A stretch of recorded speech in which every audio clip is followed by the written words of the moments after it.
E aí, meu querido que vai fazer a prova da Unicentro, faltava a Unicentro aqui na minha playlist, né? Eu já tenho todas as do Paraná, já tenho vídeo da UFPR, já tenho vídeo da UEL, já tenho vídeo da UEM, UEPG, UniOeste, todas. Faltava a Unicentro, entre as federais e estaduais aí que são cobradas no Paraná. Tava faltando essa, então agora vamos, tá? Unicentro, o que eu posso te ajudar? Esse padrão de prova que tá aparecendo aí é o tipo de questão que eles mais gostam.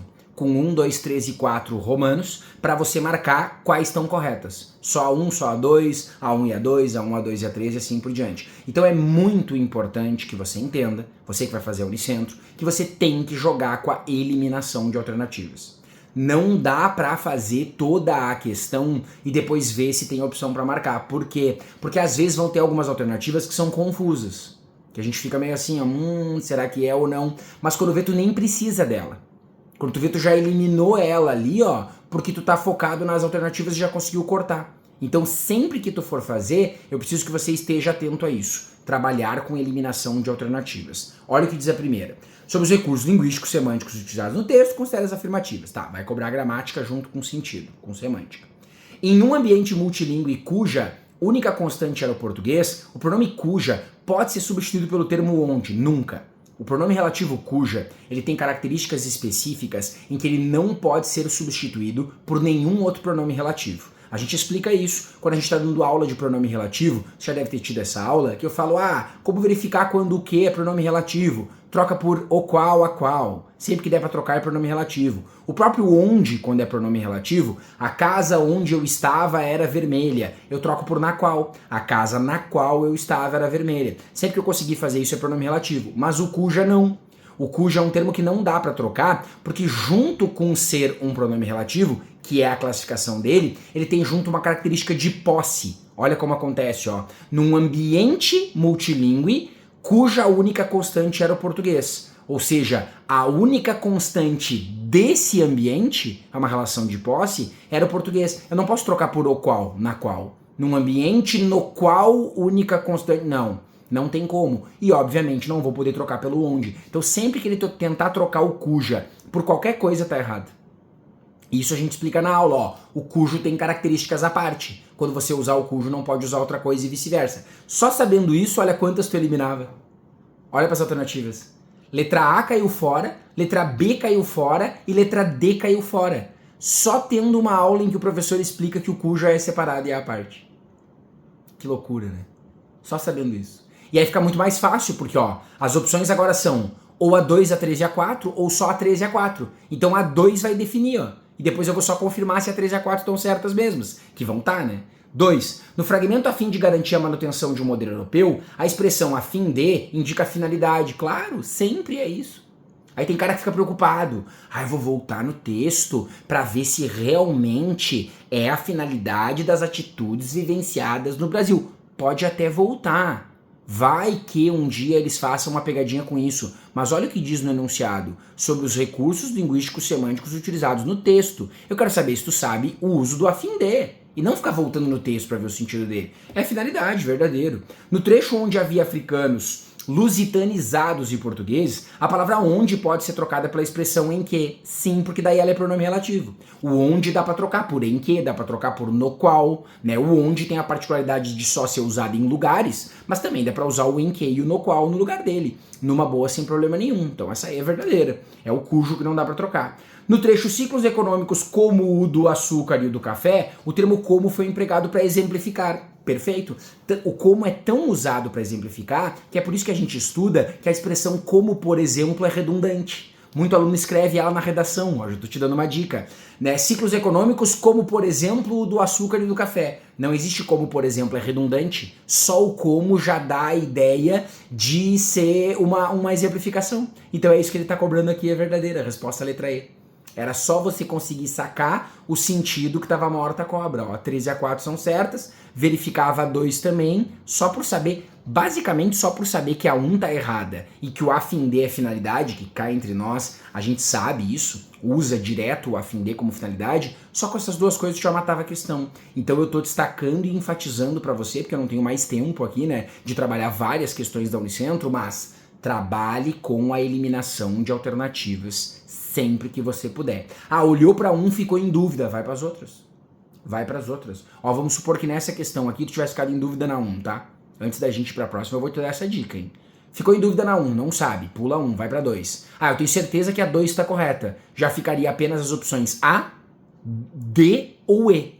Brasil e Canadá cairiam fora. Ficaria A, D ou E. Se você soubesse que a 2 é correta e que a 4 também é, não sabe a 1 e a 3, mas sabe que a 2 é correta e que a 4 são corretas. Só pode ser a letra E. Só com 2 tu matava a questão. Percebe? Isso é estratégia de prova. Durante muito tempo acharam que isso era malandragem, dica pra chutar. Não, isso é a dica que os aprovados estão seguindo quando eles não sabem pra fazer. Enquanto você tá estudando, você sempre vai tentar estudar tudo e saber tudo. Mas na hora da prova, quando você não sabe, você tem que ter uma técnica pra se virar, né? E essa técnica aí pode salvar vidas. E nessas outras duas questões aí, aproveitei e selecionei mais duas da Unicentro para dar aquela ajuda na galera, um outro padrão de questão que aparece, né? Então, quando não é de 1, 2, 3 e 4 romanos que você pode jogar com as alternativas, aparece essa coisa meio de soco do nada aí. Uma coisa que até meio assusta, ó. Em relação à formação das palavras usadas, está correta. Tipo assim, estudou formação de palavras ou não. E aí já dá aquele susto no cara, porque você imagina, o cara indo para a prova da Unicentro. Passou o ano inteiro focando em outros vestibulares, focando no Enem, e aí se inscreveu no Unicentro também, vou fazer a prova para ver qual é que era. Cai uma formação de palavras no teu colo do nada, que raramente é conteúdo que mais cai em algum vestibular, então tu não dá muita bola, dá um susto, ó. Passa pelas alternativas, justaposição, onomatopeia, aglutinação, derivação prefixal, neologismo, dá aquele medo, né? O que acontece? É só manter a calma. Isso aí, ó, com a minha aula do módulo de gramática básica do Interpreta Veste já matava. Nem precisa de curso completo, só com a gramática básica matava. Porque ele diz assim, ó, a palavra composta mão de obra é formada pelo processo de justaposição. O que é uma palavra composta? Composição, que é o que eu ensino no curso, é quando você tem mais de uma palavra formando outra. Mão de obra são 3 palavras formando uma, então sempre é composição. E aí a única diferença da justaposição para a aglutinação é que na aglutinação mistura a pronúncia e na justaposição eu só coloco uma do lado da outra. Mão de obra são 3 palavrinhas, uma do lado da outra, formando uma nova. Então essa é a resposta certa. É só isso. Não precisava nem ler o resto. Não precisava nem se assustar com o resto. Ah, professor, mas eu olhei ali, ó, Nhengatu é um exemplo de onomatopeia. Onomatopeia é quando tem a reprodução do som. E como em língua portuguesa aquela palavra é meio estranha, pode até parecer que seja, mas você ia no texto e via que não. Era uma palavra estrangeira, era em outro idioma, então não era uma onomatopeia. O termo narrativa padrão exemplifica o processo de composição por aglutinação. É uma palavra composta? Narrativa padrão? Sim, porque são 2 palavras formando uma, narrativa mais padrão. Mas como uma está do lado da outra, não há mistura de pronúncia, não há uma aglutinação, é uma justaposição. Assim como a letra A. Para ser aglutinação, cara, tem que ser como, por exemplo, planalto. Você mistura plano e alto e forma planalto. Mistura a pronúncia, não é plano alto, com um hífen no meio. Pega, por exemplo, petróleo. Petróleo é pedra mais óleo. Mas quando eu junto tudo só, eu misturo a pronúncia. Petróleo, não é pedra óleo. Isso é uma aglutinação, que não é o caso aqui.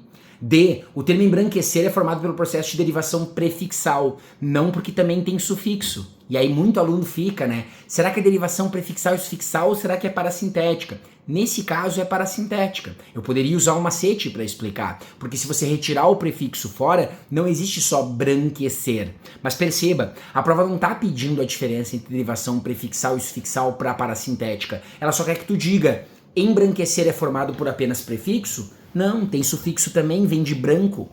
Tem o prefixo e tem o sufixo, então não pode ser só prefixal. Matava só com a aula de gramática básica. E a última, o vocábulo multilíngue caracteriza um neologismo. Não é uma palavra nova inventada. Multilíngua é várias línguas. A gente consegue entender que tem uma origem, aquilo já existe. Um neologismo tem que ser um termo que, num primeiro momento, você estranha porque ele não existe, e só dentro do contexto é que ele faz sentido. Não está dicionarizado, nem nada do tipo. Aí seria um neologismo, que não é o caso. Questão que dava pra matar numa boa, mas poderia causar um susto num primeiro momento. E essa última aí que eu fiz questão de trazer é para você que tá aí no Paraná, ou próximo do Paraná, e vai fazer as provas paranaenses. A UFPR adora esse tipo de questão, né? Cobrando o ditado popular, o dito popular que se assemelha. A UFPR faz isso, é um dos poucos vestibulares no Brasil que cobra isso, mas saiba que em concurso público isso é muito comum, tá?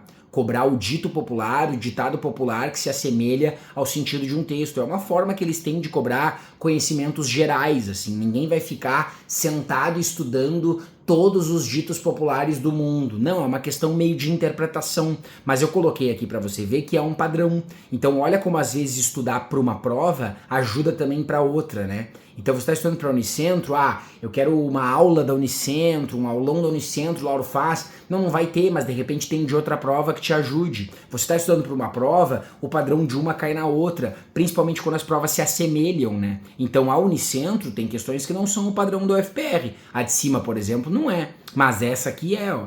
Sobre a fábula, cenário alternativa que apresenta corretamente o dito popular que corresponde à moral da história. Bom, se você sabe gêneros textuais e sabe que a moral da história tá no final, você já pode ir direto pro final, né? Mas se quiser pode ler tudo também, mas eu vou pro final, ó. E o cão que queria os dois ficou sem nenhum. Então a moral da história é que ele queria muito duas coisas e acabou ficando sem nenhuma. Qual é o dito popular que equivale a isso? Letra A, quem espera sempre alcança? Não. Mais vale um pássaro na mão do que dois voando. Isso. Mais vale eu garantir um só, esse aqui é meu, ó, do que eu ficar tentando 2, 3 e não conseguir nenhum. As outras estão erradas, a pressa é inimiga da perfeição, não tem relação. Em terra de cego quem tem olho é rei também não. Caiu na rede é peixe também não é o dito popular que vai se referir a isso, né? Então aqui a dica é aquela para você que está estudando para mais de uma prova ao mesmo tempo, né? Cuidado, às vezes o cara vai estudar para muita prova, ele quer saber tudo de tudo que é prova, tá aqui vendo esse vídeo um pouquinho antes da prova da Unicentro para pegar umas dicas e tá meio desesperado. Calma, a gente vai fazer a prova, vai tentar, mas daqui a pouco mais vale um na mão do que 3, 4, 5 provas voando, né? Eu sei que você tá fazendo várias provas, mas para qual que você se dedicou mais? Tá mais focado nela? Relaxa. Outras você vai tentar fazer, às vezes não é o seu grande foco, às vezes mais vale um na mão do que 2 voando. É o mesmo sentido que tinha no texto, então esteja preparado para questões desse tipo também, no sentido de que quando você encontrar, não estranhe absolutamente. É um dos padrões da prova de cobrar isso. E a Unicentro se aproxima muito da Federal do Paraná, da UFPR, quando cobra esse tipo de coisa. Fechado? No mais, uma prova que não aprofunda muito em gramática, eu realmente não acredito que, se você tiver grandes dificuldades, vai ser a gramática a pedra no seu sapato nessa prova. Precisando, tamo aí para te ajudar. Se você conhece outras pessoas que vão fazer a prova da Unicentro, manda esse vídeo para elas, pra gente tentar ajudar antes da prova. Valeu? Beijo para você e até a próxima!